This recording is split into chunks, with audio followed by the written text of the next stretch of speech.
The broadcast is now starting. All attendees are in listen-only mode. Greetings from Albuquerque, New Mexico, and welcome to another 1615 webinar. I'm Matthew Ellison, president at 1615, where I also serve as a church missions coach. Actually, I'm not in Albuquerque today, though we're headquartered there.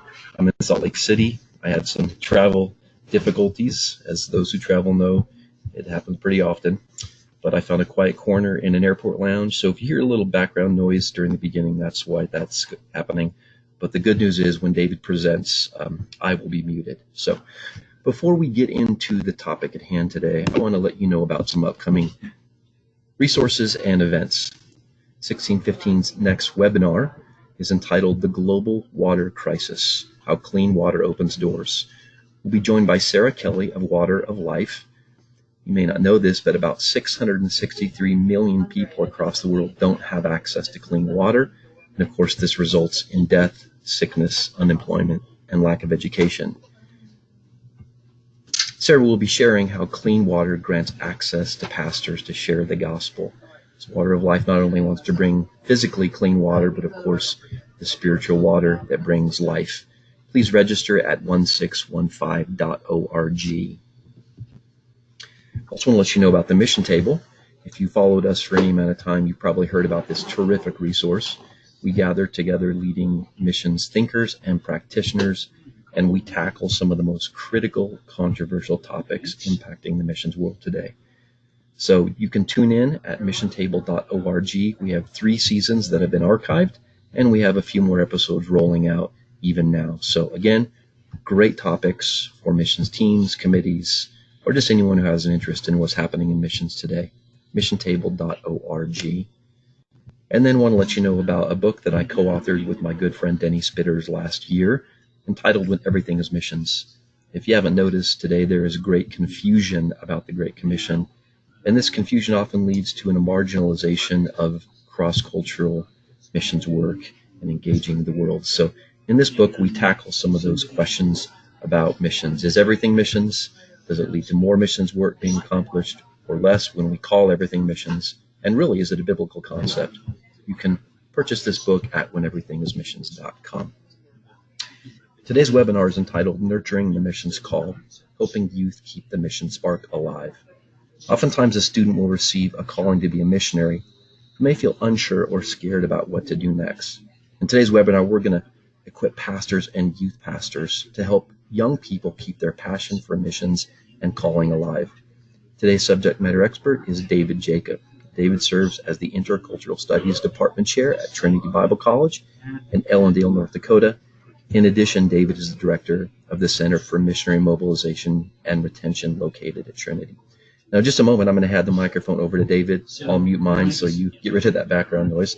But first, a few details. Your phones are muted to preserve sound quality.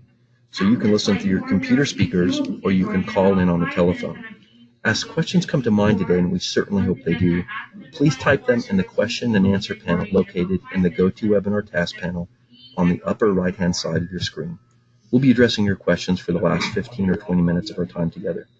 105 people have registered for today's live webinar, and I want to let you know that this webinar is also being recorded and will be available for download at 1615.org in the next few weeks. So I'm going to turn it over to David now. That'll take just a minute. And David, let me thank you so much for taking time to share with us today. Well, it's my pleasure. Thanks, everybody, for being here. Certainly is great to join you all as we're across the country and perhaps even across the world. So pastors and youth pastors who are online right now, I just want to thank you, and I hope this comes as an encouragement to you.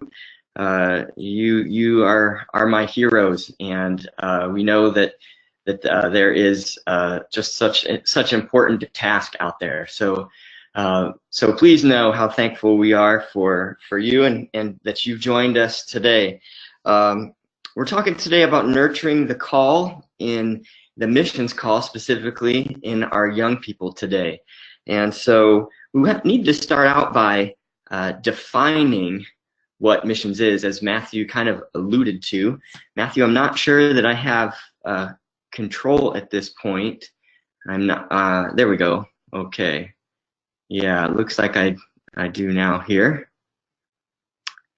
So we're talking about the missions call. First, we want to define what missions is, and in this context, I know you know that can sometimes be confusing. So another plug for Matthew's book. If you haven't gotten When Everything is Missions yet, I really encourage you to. It will help define missions and really define these terms and bring clarity to the missions endeavor. So, but during this webinar, we're talking about the work of the church, which reaches across cultural boundaries to evangelize and make disciples. So, those two components are really important. That we're talking about sharing the gospel, evangelizing, and making disciples in a cross-cultural context. So, when we speak of missions, there must be those two components. It must be a cross-cultural endeavor to evangelize and to make Christ known. So therefore, a missionary is one who does just that. They endeavor to share the gospel and make disciples in a cross-cultural context. So I know there's some times that, you know, we can refer to everyone being a missionary. And in my opinion, I think that that's not correct, that is a distinct role within the church is the apostolic missionary role, and it's always cross-cultural. So another term that's kind of up and coming, a newer term, is missional, and this had some various definitions over the years, but primarily it's used today anyway as meaning outreach. So if you hear that term missional, for instance, we have a master's degree here at Trinity Bible College called Missional Leadership. And though there are some cross-cultural classes in that degree, primarily the degree is about outreach and being a leader that is solely focused on being on mission, being missional. So then we get to the missions call and the missionary call.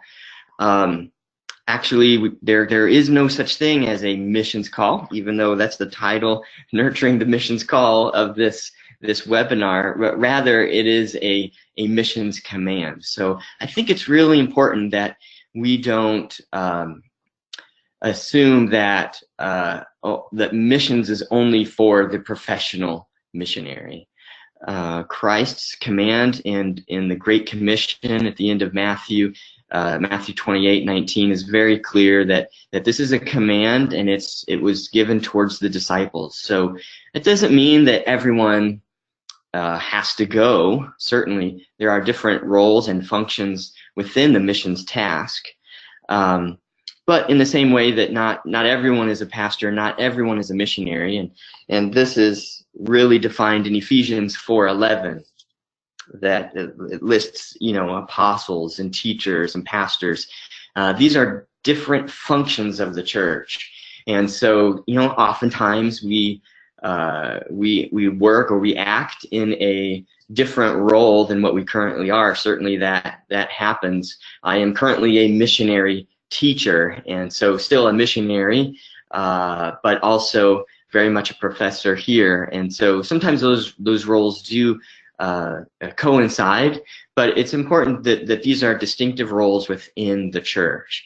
And so when we're talking about the missions call here in this webinar, we're really talking about the missionary call that some have to be the ones to go.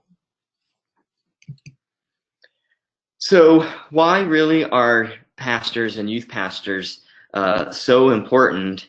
Actually, I would say that you may be the key in helping to reverse the decline of the long-term missionaries that are sent from the U.S. You may or may not know that our missionary numbers for the past 10 years, we're talking about missionaries sent from North America, have been declining each and every year. Now, we're thankful for those believers in the global South who are increasing. So missionaries are being sent from other countries around the world, and we're thankful for our brothers and sisters there. But as far as the states are concerned, our missionary numbers are declining. And so you have such an important role, especially given the fact that most missionaries were called to be a missionary between the ages of 14 and 19. So there's been a couple different studies done. Some actually go into, into young adulthood as far as them being called to be a missionary. So your role in this as you're discipling young people is so very, very crucial. For every 100 decisions to be a missionary, only one of them actually make it to the field. And there's a variety of reasons why that occurs. And that's something that we at the Center for Missionary Mobilization and Retention, that we look into and that we study. Why is this occurring? But pastors, and especially youth pastors, have such a strong influence when it comes to being able to nurture this missionary call in our young people today. And so your role is so vital in helping to send the next generation of missionaries all around the world. So oftentimes a student will receive a call to be a missionary, but they may feel unsure or scared about what to do next. And fear is definitely a factor in why only one of 100 of those who are called to be missionaries actually make it to the field. There's been some studies done on that as well. And I think just generally in our generation with millennials and Gen Zers, fear does tend to be a factor.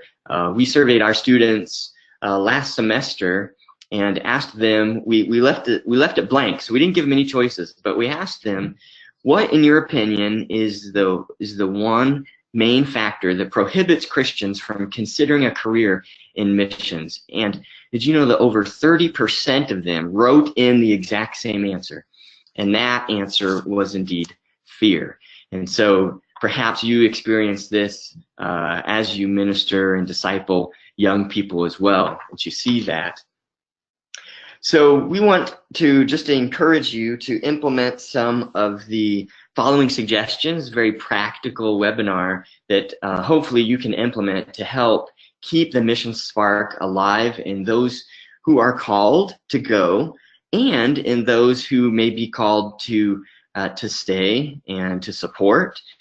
We know that we want to create global Christians on all fronts, whether or not they're the goers or whether or not they're the ones who perhaps provide finances or pray or other logistics. And so this is just helping you, giving you some maybe practical ideas to help do that as you play such an important role in sending out future generations of missionaries. So there's a few types of students that perhaps you've seen who might express openness to being a missionary or just in missions in general. The first one is a student with a calling. From a young age, the student knows that they're going to be a missionary all of their lives. From when they were young, they've said, what do you want to be when you grow up? I want to be a missionary, right? And so that's the first type of student. The second one are those who maybe have never considered missions, but you can identify this gift in them, or certainly they've had a lot of experiences, and perhaps maybe you see that there's a missionary call upon their life that point them to the mission field, but perhaps they're not really aware of this yet, or they're struggling with what God is asking them to do with their life. So that's the second one. The third student is they're interested in missions, but again, they feel inadequate, or they're fearful, or they don't feel like they're very well prepared. And so there might be a few different types of students that in young people in your church or within your realm of ministry, and perhaps they fall into one of these categories. Certainly, we also want to mention that it's not always, in fact, the ones who feel called to ministry in general that will become a missionary.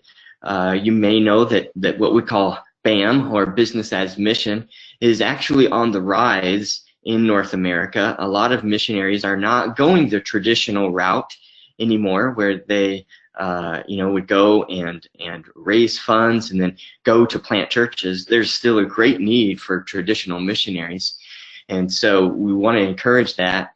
But at the same time, many are going who are businessmen, or they're going to teach English. They're teachers. And so people from all different professions with multiple gifts and abilities are needed in missions today. So it's important to note that, as we train and we follow up with students, that the call often will grow and develop. It's very rare that someone will receive a feeling, whether it's, this call to missions. It can be a vision, it can be a dream. And sometimes it's a one-time thing where perhaps they're in prayer at an altar at youth camp or in church, and they feel God has called them. But oftentimes the call grows and it develops over time. And so it's really, really important in your role as pastors and youth pastors that you are nurturing this and helping the student to discover what their role is really in the Great Commission, in this missions command. And so this is something that often develops over time.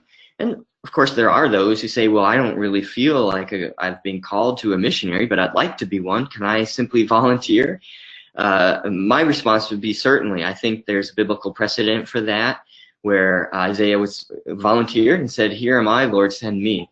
And so I know many missionaries who are on the field today, and they say, well, I've never really felt called. It's just something that I wanted to do for the Lord, and I just simply volunteered for it. And I think that's a wonderful thing as well. So one of the first things that may be kind of obvious would be to provide individual attention for the student or students that have expressed a call, or maybe that you see feel that you see in them a call to be a missionary. So to pray for them on a regular basis. Again, I'm sure this is something you're already doing in your ministries, as you're praying for those that you're ministering to as you disciple them. But to keep in contact with them and to encourage them. Encouragement, as we know, goes a long way. And it really is part of this one-on-one discipleship. And that takes a lot of time. I myself have served. I've been a youth pastor for several years prior to going onto the mission field. And so I, again, certainly value how much time and energy and effort you pour into discipling students. So one of the things that you can do is to encourage and even arrange students to have individual time with visiting missionaries. I would encourage you to schedule visiting missionaries to come through your church. We know that that's a big factor in influencing the missionary call. And so we also know that students today, Gen Zers and millennials, they want to learn from the experience of others. And so providing this avenue, getting them in touch with missionaries, can go a long way in helping them to nurture and to grow this call towards missionary service. And I want to say too that I know a lot of times missionaries come in and sometimes they will need to stay overnight because with church in the morning. And it's actually best if we can get a missionary to stay in a home rather than in a hotel. And I know sometimes that can be difficult. I talked to a pastor not too long ago and asked him, when you have missionaries come in, do they tend to want to stay in a hotel, or do you put them up in homes, or how does that whole thing work? And he said, it's about 50-50. Some of them want to stay in a hotel, and we can certainly understand that. Being on the road, as Matthew knows, is it can be very difficult, and sometimes we just need some rest. We need some downtime, especially if you're an introvert. You need that.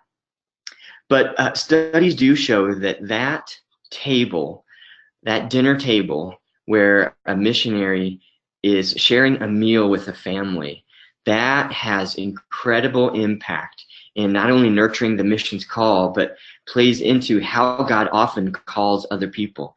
Just last night, we had in our home a former missionary to Africa, and you should have heard him telling these stories. And oh man, we just laughed and laughed as he was telling these stories of his generator breaking down, and you know, his kid pulling off all sorts of strange antics there as he was trying to share Jesus with the crowd. And so those kind of stories just speak into people's lives, and it can really help nurture the missions call in our young people and young adults. So I would encourage you, if there's any way when missionaries come in, that you find a host home for them if at all possible. But another idea is that if you have a missions committee at your church, that perhaps you could recruit members who will spend time with your students and pray for them. That can be another important way to nurture the missions call. In addition, just to simply provide opportunities for growth, there's a book, Growing Young, by Powell, Mulder, and Griffin, that talk about this just in general. You know, Matthew and I were talking about this as well before, how here at Trinity we're in the middle of a blizzard right now. I don't know, it's probably minus 20 some degrees, wind chill. And I said, but you know what? Although this is a harsh environment to live in the winter here in North Dakota, it is a great place to train missionaries. Why? Because our students have to learn how to do without. They have to you know, be okay with sometimes, once in a while, our electricity goes out here, right? So this is opening a door to give them opportunities for growth. And so don't know what you think about, you know, the young people today. Some say, well, they're pretty soft, and that's perhaps part of the reason why we have such a big attrition in ministry. So being able to provide these opportunities for future missionaries to help them grow is just a great way to prepare them for work on the mission field. But also, is there a way that you can involve a student or the students in your church's missions committee? Do you have some sort of committee where the student can be a part of, and not just that, but where they can actually contribute to that? And so that you can be, you know, they feel like they're listened to, right? And their suggestions or maybe criticisms that otherwise they might feel unvalued on the team. So to actually give them a role to play on the missions committee. For us, me being a little bit older, I have students who work on my website, and I get compliments on our website all the time, and that's due because I don't do it. I'm a little bit out of touch with what's hip and what's happening these days, right? So to be able to just involve students, they might provide a perspective that perhaps the rest of the missions committee has never even thought of. Also, can you send a student to ministries where their gifts can be discovered, where their Christian character can be built and their qualities refined? This goes back to the first bullet point here of just giving them opportunities to grow and to develop in these areas. Is it possible to let them serve as interns or give them assignments that will develop their ministry skills? When I was a young person, newly saved, my youth pastor would take me on hospital visits after school, and so he would pick me up many times, and off we would go to visit someone in the church who happened to be in the hospital. And I'm telling you, those times in his vehicle as we were talking, that was discipleship, and it was preparing me for ministry. And I remember one of the things he said, he said, Dave, you're not really a very good conversationalist. You know, you need to be asking questions. And so just during those times, he really helped me understand how I needed to grow as a person, but also what ministry is like as we were visiting someone in the hospital and reading scripture and praying for them. So it was a wonderful, wonderful avenue. It's something he had to do anyway, so to just take me along was a great opportunity to help me develop my ministry skills. Another important opportunity to help nurture the call in future missionaries is prayer. As you know, prayer is the primary way that we can keep students in touch with God. Is how God speaks to us. But not only that, but to pray with a worldwide emphasis. This builds their burden for the world and teaches them about the world in general. And so there are some great resources. Something called Juma Prayer, J-U-M-A-A rather, J-U-M-A-A. Juma Prayer Fellowship is a great resource to help us pray for Muslim peoples, and it teaches us about Islam and about that religion so that we can better pray for them and better share our faith with them. And so there's many other resources as well. But this type of prayer should really encourage students who feel a call to be a missionary. It builds into them the habit of prayer.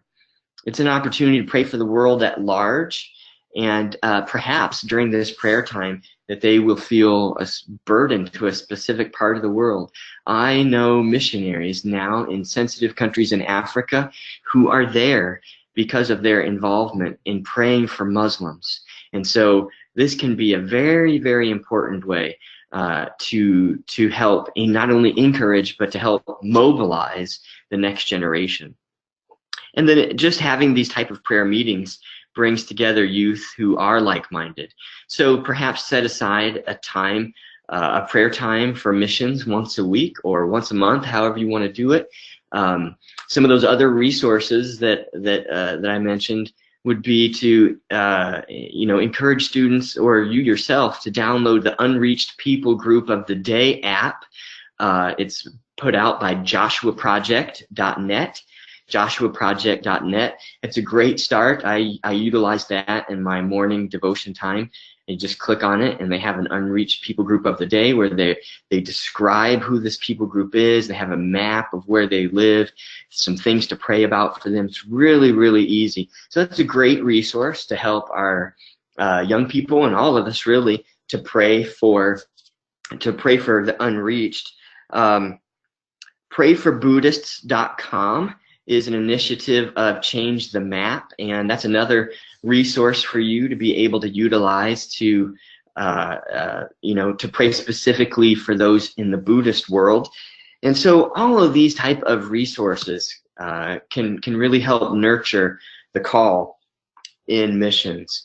So I think a lot of times, before we leave this slide, I think a lot of times, that at the next time that you're in a prayer meeting, just take a little poll on your own, in your own mind, of how many of those prayers are for ourselves and how many of those prayer requests come in for other people. And so I think it was one time they were always in a meeting, they were taking prayer requests, and I mentioned that I would like to pray for a certain people group that day, and people looked at me like that was a little bit strange. And so I know that can feel a little bit awkward, maybe in a prayer meeting where we're taking personal prayer requests, but just to provide an opportunity to broaden our faith that this Christian life is not about ourselves, really. It is about everyone. And so to keep our brothers and sisters who are around the world in persecution, those that have never heard the gospel before, to be able to establish times, regular times where we're praying for them and on a regular basis can go a long, long way.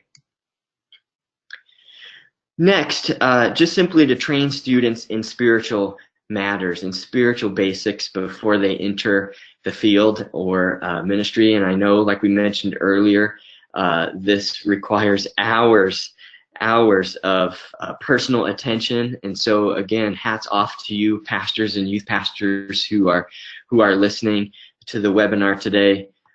You put in so much time, and as you disciple them, this really does help prepare them for leadership in the Christian world and in the missions realm.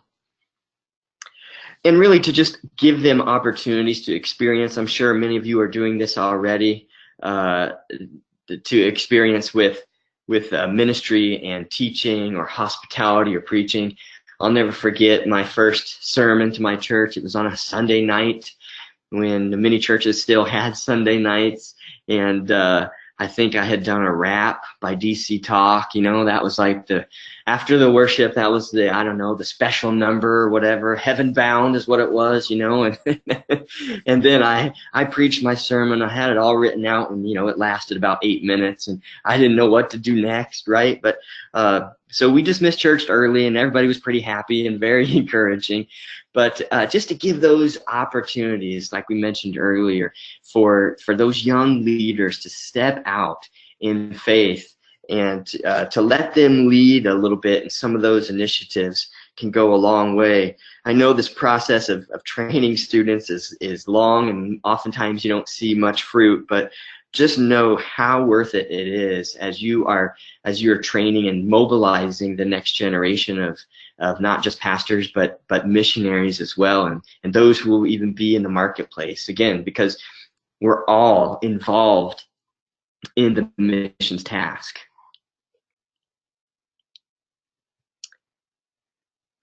Is there a way, another idea here, can you give students some follow-up projects? Can they or to follow up with some sort of event, or can they help with sermon prep for you as you are perhaps preparing to teach on missions yourself? You know, it's all throughout the scriptures, this Missio Dei, this concept of God's mission, right? And from Genesis to Revelation, there are all these missional passages and passages about cross-cultural missions and reaching those who have never heard before.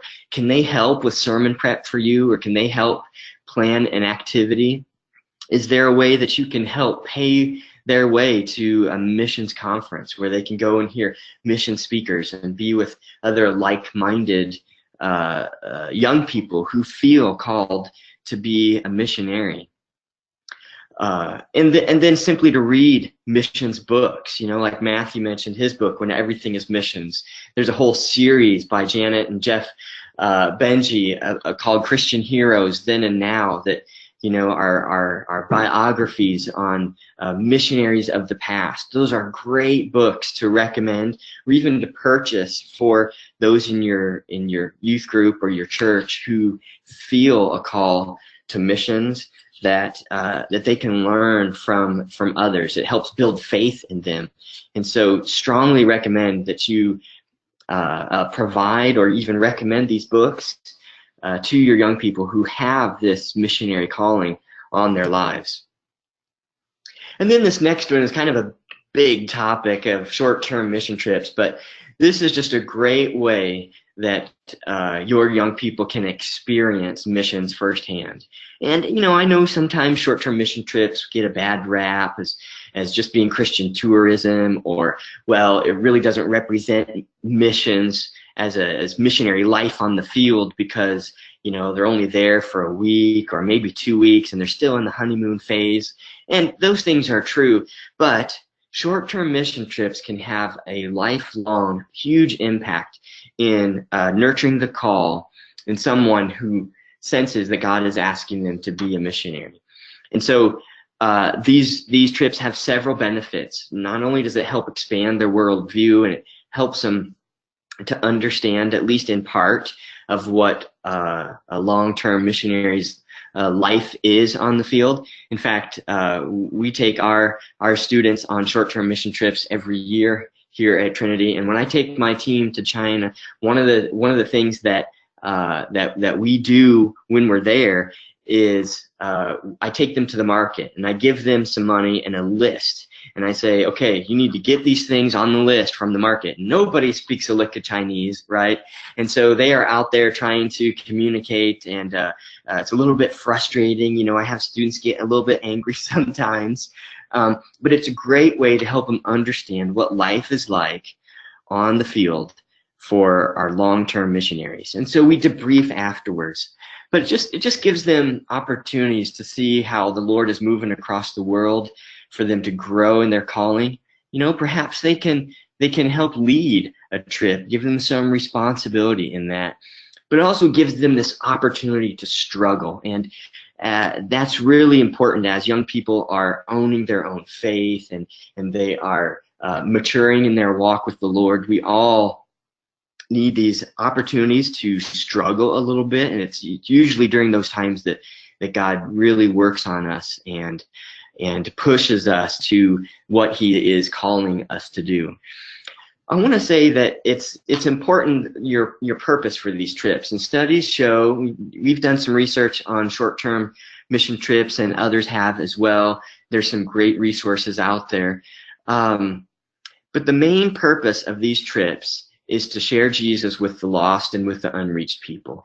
If our goal on these trips is anything else, it really doesn't have, it's really not successful for anyone. It's not successful for you or for the participant or for the long-term missionaries or for the indigenous people. And so how we phrase it here at Trinity, that these trips, the purpose of these trips is to share Jesus with the lost and unreached. But an important byproduct of these trips is the growth and experience and development of our students. Now, we can't make that primary because then the trips become selfish, right?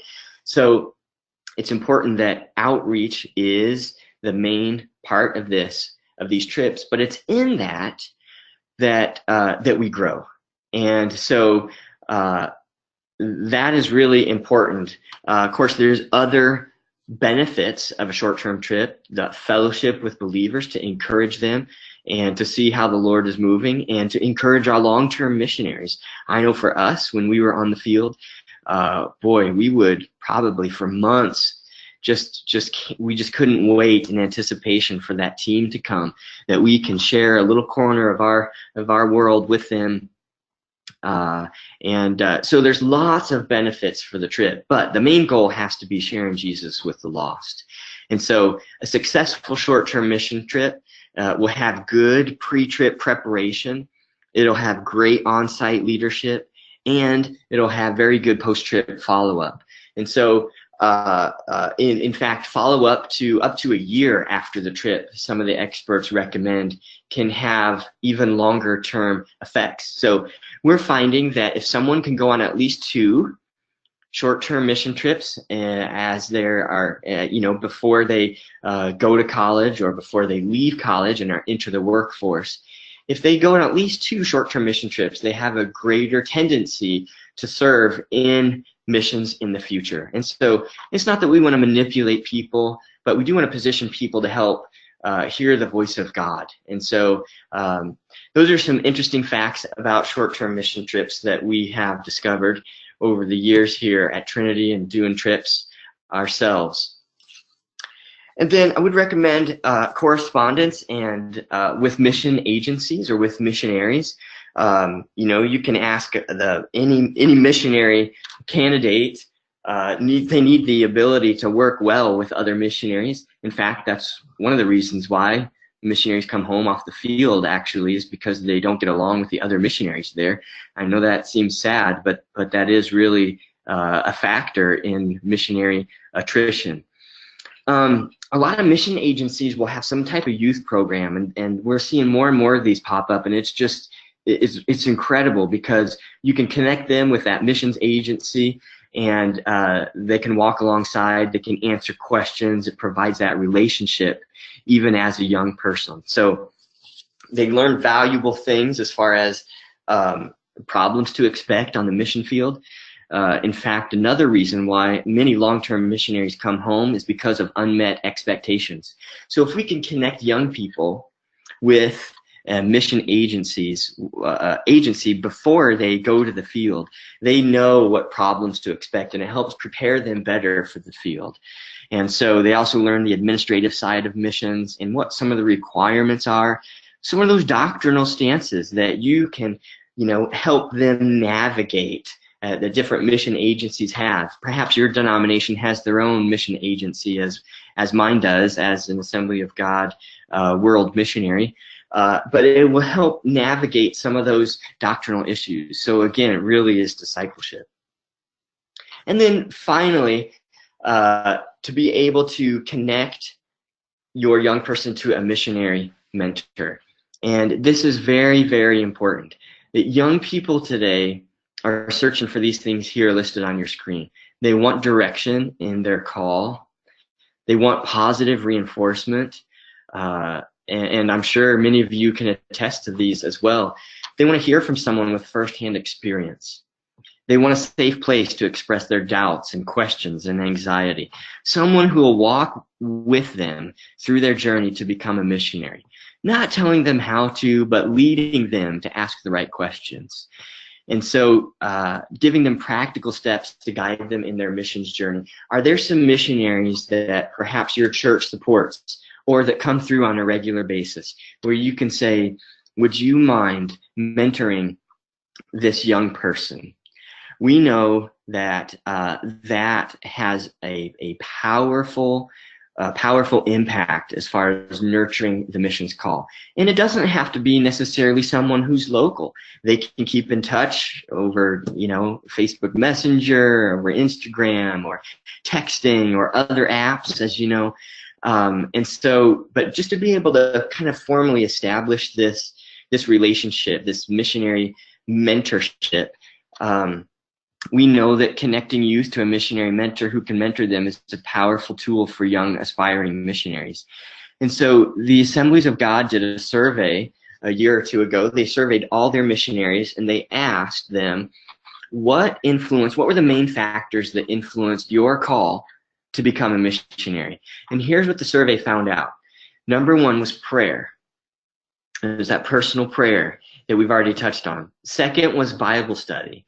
That personal Bible study that God spoke to them through the Bible, through His Word. And so, as we know, these are things that we might expect as far as what influences us to heed the missions call. But the third thing, tied for third place, actually was a conversation with the missionary and hearing a sermon by a missionary.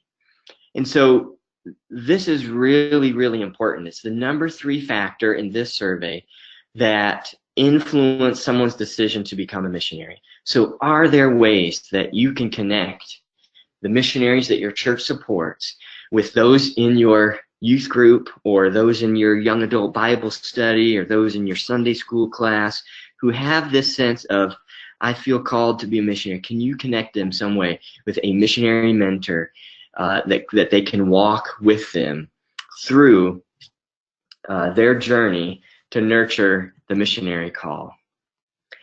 So those are some practical suggestions. I want to just give you a free resource here. I've recently come out with a book called It's Your Call. It's an ebook, and it's a short digital book. So this is kind of geared for maybe you have those in your congregation who aren't really readers.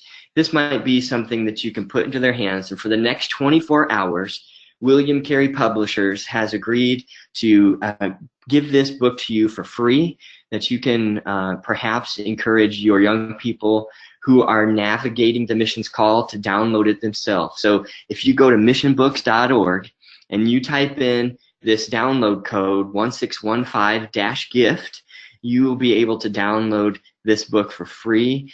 And some of the things that we talked about in the webinar today are in the book, but there's some additional, a lot of stories in my own calling that I was, a little bit confused. And so how did I navigate that call?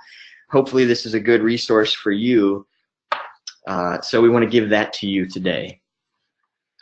Here are just a couple more resources. Like I mentioned, the book, It's Your Call. I hope you download that and enjoy it. Would love your feedback on it. Our website for the Center for Missionary Mobilization and Retention is missionarymobilization.org. Another great website is askamissionary.com, of course, without the spaces in there. Askamissionary.com is just a good resource for young people to go and to find answers to some of their questions that they're asking. So I think perhaps, Matthew, we'll turn it back over to you and maybe take some questions for the next 15 minutes or so if you have any. Yeah, that'd be great. David, I want to thank you for sharing with us today. I really appreciate your heart, your passion to see young people mobilized, but just how very practical this webinar was. I'm sure it's going to be beneficial for those who tuned in. I don't know if we talked about this, David, but we have a similar background. So I was a youth pastor for approximately 6 years, and what a journey that was. And we had a big emphasis on mobilizing students to the mission field as well, or just to the missions, worldview. So thank you so much. I've got quite a few Wonderful. questions here, so let's dig in here. So Rachel Sure. would like to know, would you say that there is a window of opportunity to get young people involved in missions before they become anchored in a job, mortgage, career, family, pension, etc.? It's a great question, Rachel. It is, yeah. It's a really good question, and I would say that probably, I think, would be my answer. A lot of, however, it doesn't neglect what God can do. Many missionaries are called when they're older. I think we were 35 when we felt that God was asking us to go to the mission field, and we had a family. We're already married. We had a job. So it can happen. I don't think the window closes, would never close the window to what God would do in a person's life. But just knowing that usually how God often works is it's that age 14 to 19, or perhaps even into young adulthood, where primarily people who are current missionaries, they first felt God asked them to be missionaries during that time frame. So, again, that's why your job is so crucial and so important to the future of mission sending from North America, at least. Is that really important window of age? Yeah, it's a great question, Rachel. I appreciate the answer, David. God can get a hold of us at any age.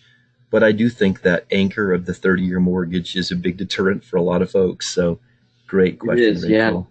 yeah. Daniel would like to know where the stats for slide 2 came from, why pastors and youth pastors may be the key. Those were, are you talking about from the 14 to 19 stats, I think is what he's referring to? I would think so. Yeah. So the first one comes from that AGWM study, and there was another one that confirmed that. I can certainly, perhaps, Matthew, we can figure out how to get those resources to those who are listening. The stat for only one will make it to the field out of every 100 comes out of the Center for World Missions out in Pasadena with Ralph Winter, who began that, and so that's where that one comes from. So, David, can you unpack that a little bit more? Maybe some of the reasons why only 1 out of 100 make it to the field. I mean, I think it was inherent to some of what you talked about. But do you have any ideas on why such a small percentage of those who say yes actually make it to the field? Yeah, well, we do. And of course, we're always looking at this. And there's some resources on our website, missionarymobilization.org, that would have more information. But certainly fear is a really big one for our younger generations. It does prohibit. What's interesting in that survey we did with our students, not only did they write in fear, but I think close to another 30% wrote in money as a prohibitor. And I'm not sure if that was really money or if it was the fear of raising money. Those are some things to think about. But definitely those would be prohibitors. Certainly, being confused, is this something really God wants me to do? There's a lot of factors. Parents can actually prohibit those who feel called to missions and to be a missionary. In fact, IMB, International Missions Board, just came out with an article not too long ago on how to handle parents who maybe are a little bit apprehensive for their children going to the mission field. So those are a few things that can kind of block people, in my opinion, from going. But I would direct you to our website. You can probably find some more information. Some say, in fact, that short-term missions can inoculate those to long-term service. So in other words, a one and done, right? I've I've done my missions thing. I went on this trip and now I'm done with it. Let's move on to something else, which is why that post-trip follow-up is so very crucial, and why more than one trip is another important component as well. That this isn't something we just do once, but we are global Christians. And I know people who they feel called to short-term mission trips, and so that's what they do. They give their vacation time every single year to go on a short-term trip. So let me key off of that last question and how you responded. This is from Weng.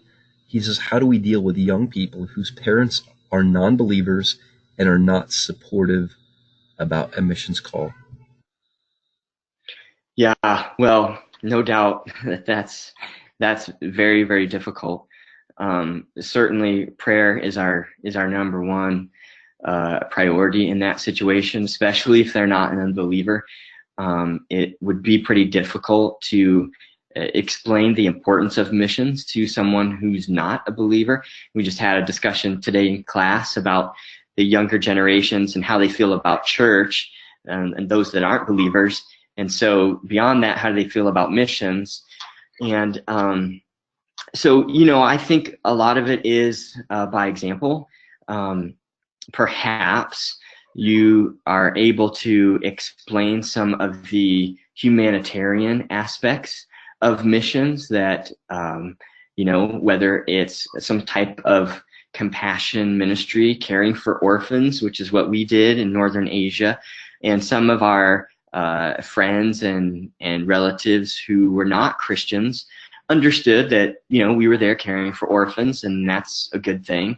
So perhaps some of these social justice issues is one avenue that we can help explain. But I don't know if I've got an answer for that one. I would refer you, and I'm sorry I don't have it, but if you Google International Missions Board and missionary and parents, you'd probably find that article that they just came out with about how to deal with parents who are not supportive. But no doubt it's very, very difficult, and a lot of prayer needs to be involved, in my opinion. So David, I agree with you about the power of a short-term mission trip when done well. There's a lot of negative criticism, and it's probably warranted because there's a lot of trips where there's not proper preparation. Yeah. But my own life trajectory was changed through exposure and short-term missions. So Brian's question, very relevant to that. He says, do you have resources for post-trip follow-up / debrief, especially the year-out plan you recommended?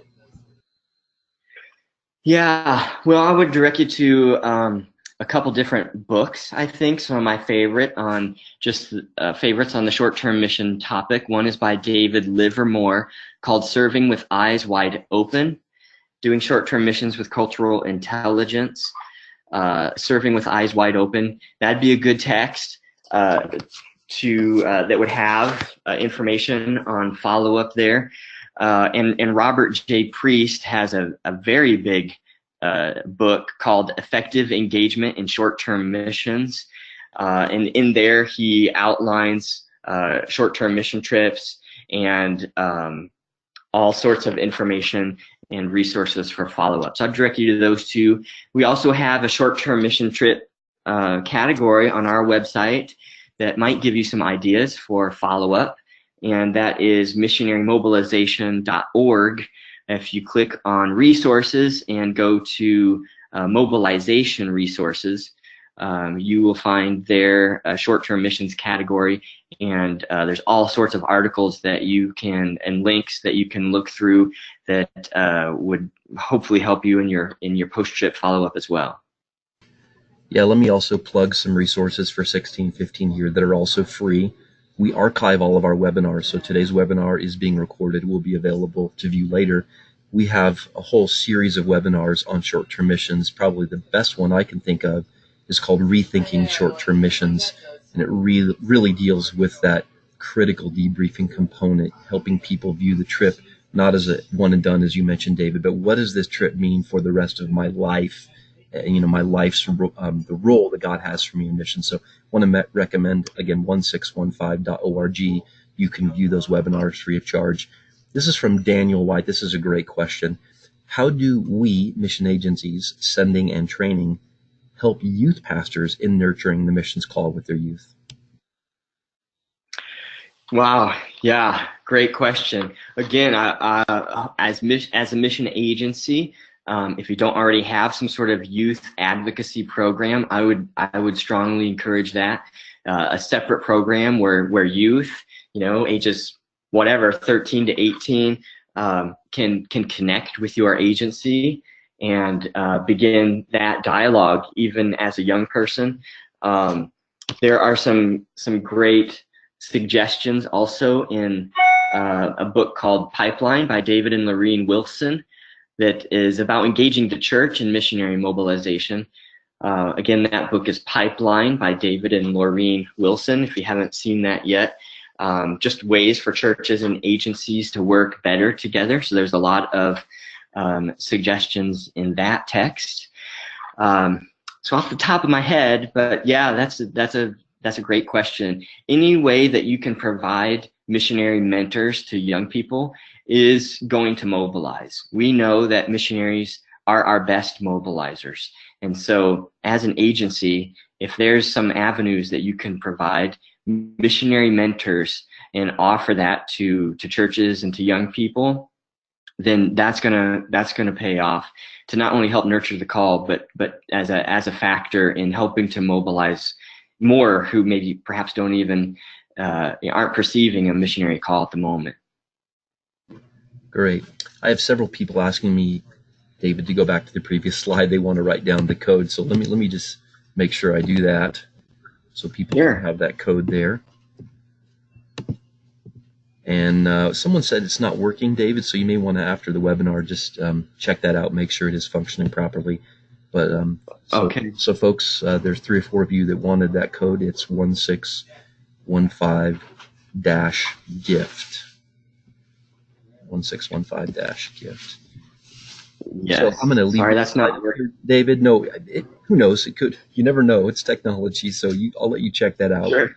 We'll get it taken care of, I'm sure, today, so those people online can download it. I'm going to leave this slide up for just a moment so that people can write down your information, David, if they want to get in touch with you. Yeah. And let me just also use this opportunity again to thank you, David. This really was a great webinar, and I'm believing with you and praying with you that we'll turn the tide and see more young people going to the field instead of less. And I think it is just such a critical area where we need to be mobilizing. So, David, there's your personal info, folks, if you want to write down his email there, if you want to contact him. And, David, I had such a huge number of questions, I was not able to address them. So I'll be sending them to you directly. And maybe when you have some time, you can address some of these folks' questions. I sure will. Thanks, everybody, for listening and being on today. Yeah, let me use this opportunity for those of you still online to let you know we have an upcoming webinar on the global water crisis. We've never done a webinar in this space, and we're really excited about it, especially because Water of Life is focused on clean water and living water at the same time. Please visit the mission table. There's some incredible conversations, provocative conversations. We recently had a conversation with Dr. Pam Arlen from All Nations, the organization that sent John Allen Chow to the North Sentinel Islands, and there's some great dialogue on there, really surfacing the bigger picture and what really was going on. Please take advantage of this book. We wrote it with just a real conviction that there's a lot of confusion in the church today about the Great Commission, and we think it will help any church or missions leader develop a clear biblical understanding of what missions really is, as David even talked about in his webinar. And then if you're interested in church missions coaching, if you'd like to learn how 1615 can help your church unleash its missions potential, please contact us. We can get you an electronic packet with a video. I'll leave it up for just a second. And finally, let me just thank our listening audience and viewing audience for being with us today. Remember, this webinar will be available for viewing within a week. And David, thank you so much again for spending time with us today. I'm Matthew Ellis. My pleasure. Thanks for the opportunity. I'm Matthew Ellis for 1615. Thank you for listening.